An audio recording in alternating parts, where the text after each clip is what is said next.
sa ating lahat para sa continuation ng ating Aralin 11. Sa ating Aralin 11, meron tayong Aralin 2.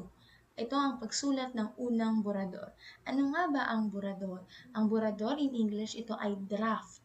Ito ang tentatibong kabuuan ng papel. Isa ito sa unang hakbang para sa aktwal at mekanikal na pagsulat ng panimulang bahagi ng pananaliksik at nabubuo ang mga datos sa pamamagitan ng pagsasama-sama at pag-uugnay nito. O hindi bago sa inyo ang salitang draft. Ibig sabihin parang scratch. Okay? So dito, ilalagay niyo yung mga datos na nakakalap ninyo.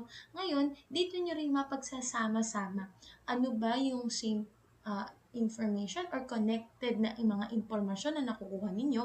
And pag ito ay inintindi ninyo, doon nyo makukuha ang pagkakaugnay-ugnay nito. Okay? So ano ba ang tatlong bahagi ng teksto? Ito ang panimula, katawan, at ang wakas. Ito rin ay hindi bago sa inyo dahil kapag kayo ay pinapagawa ko ng essay, meron tayong intro, body, and conclusion. In Tagalog, panimula, katawan, at wakas. Ano naman ang makikita natin sa panimula? Ito ang kaligiran at ang suliranin. So mostly nilalagay dito o binibigyan na natin ng buhay yung suliranin. Ibig sabihin, hapyaw, binibigyan nyo na ng clue yung inyong mambabasa. So, sa katawan naman, dito naman nakapaloob ang mga impormasyon na naman magpapatibay at magpapaliwanag ng iyong paksa. Ito yung pinakamahaba na bahagi. So, mostly, ito yun nga yung nasa gitna. Ito yung mahaba kasi dito mo makikita yung mga paliwanag. Dito rin natin makikita yung mga nagpapatibay na impormasyon. Ibig sabihin, ito yung mga connected dun sa sinabi no sa panimula. And sa wakas, ito yung buod ng teksto at ang conclusion o dito natin makikita yung pinaka-resulta. So, ito yung wakas, ito yung dulong parte.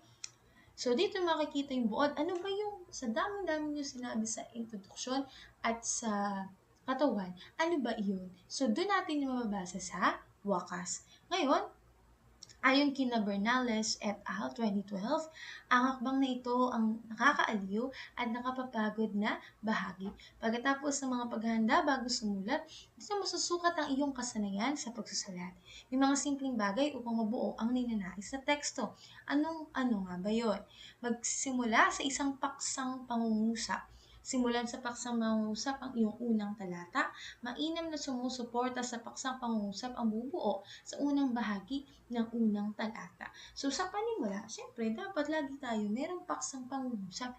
Ibig sabihin, mayroong isang pangungusap doon na makakapagbigay alam na sa mambabasa kung ano nga ba yung kanilang binabasa, para saan ba yung kanilang binabasa.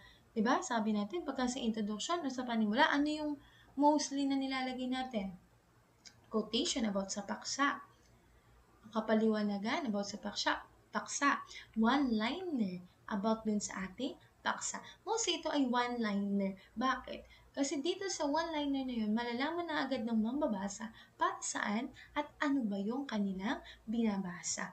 And also, kapag kasi hindi one-liner, medyo maboboard na paulit-ulit, ang dami niyong sinabi, hindi na malaman ng mambabasa, ano nga ba yung paksa na gusto mo? So, one-liner, dun mo na makikita na kung ano yung tinutumbok ng writer, yun na agad yung mababasa ng mambabasa. So, suportahan ang paksang pangungusap ng mga tiyak na katibayan.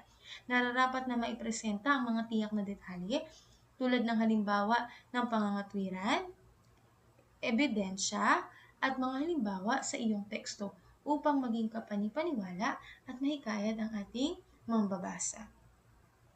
So, dito, dapat na bigyan, after ng ating paksang pangusap, bigyan din dapat natin ito ng katibayan o mga tiyak na detalye, halimbawa, pangangatuwiran, ebidensya, upang mas maging kapanipaniwala, mas mahikayat ng ating mambabasa, at mas mabigyan natin ng katibayan na ito ay may maraming detalye.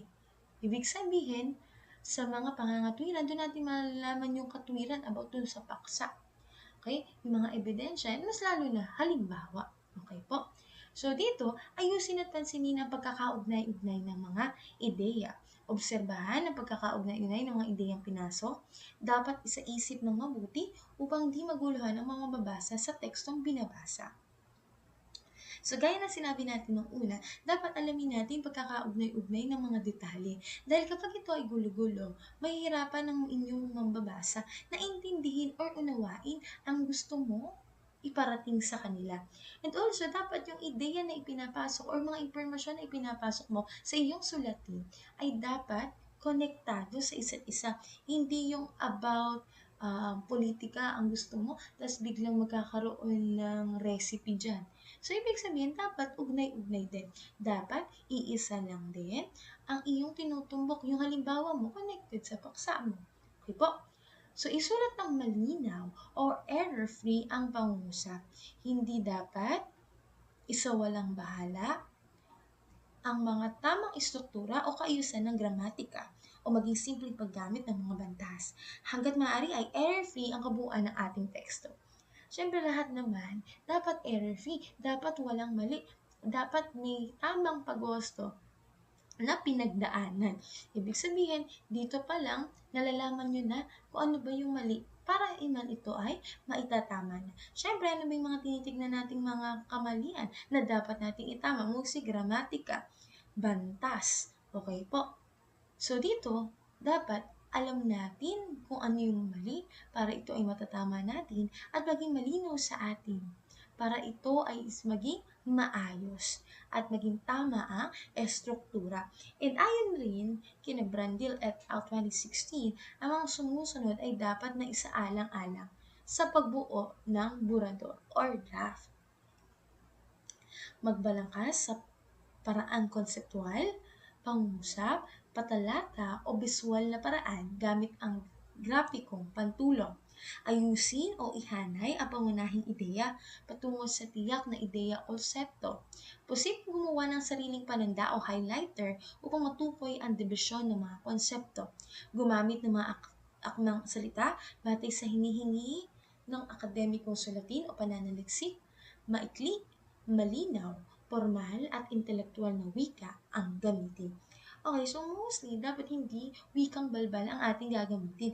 Mostly, ang ginagamit natin dito, formal, malinaw, intelektual, at maiikli lamang. So, ibig sabihin, tumbok. Ibig pong sabihin, kung ano yung hinihingi na akademikong sulatin. Okay? So, mostly dito, yung mga medyo hindi naman, depende sa akademikong sulatin. Kung ang gagamitin mo ba yung mga malalalim na salita, o yung gagamitin mo ba yung formal lang, pero hindi ganun kalalim na salita. Kasi yun ay depende kung ano yung hinihingi ng ating akademikong sulatin o pananaliksik. Depende rin to sa antas ng inyong gusto maging readers. Okay po? So, dito, mostly gumagamit tayo ng mga pananda o highlighter. Bakit? Dahil nga tayo ay gumagawa ng burador. Ibig po sabihin, draft. Mostly, tayo ay nagte-take note, nagja-jot down notes, or nag-annotate. Ibig pong sabihin, tinitignan natin kung ano-ano yung mga magkakasama, ano-ano yung pwedeng itama, ano-ano yung pagkakaugnay-ugnay.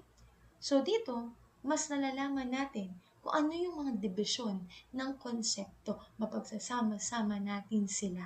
Okay? So, dito natin tatandaan, ito ay burador pa lamang o draft pa lamang. So, unang subok sa pagsulat pagkatapos ng mahabang pangangalap ng datos. Luwakan ng isip sa maaaring pagbabagong magaganap na hindi nabanggit sa balangkas at konseptong papel na una nating ginawa. So, sa paggawa ng burador, asahan mo na merong mistakes din dyan. Kasi syempre, iyan ay itinatama natin. Ibig sabihin, dapat din handa tayo sa pagtatama nito. At atin din lawakan ng isip na kung minsan, mababago yung konsepto o may mababago doon para mas maging malinaw, para mas maging maganda o mas maging maayos ang inyong gawa. Okay? So, dito nagtatapos ang ating Aralin 11. Yung isa po ay Aralin 1 ng Aralin 11. Ito po yung pangangalap na datos. Ngayon, yung Aralin 2, ito yung diniscuss ko po ngayon. Yan, pagsulat ng unang burador. So, doon nagtatapos ang ating Aralin 11. Yun lamang po at maraming salamat.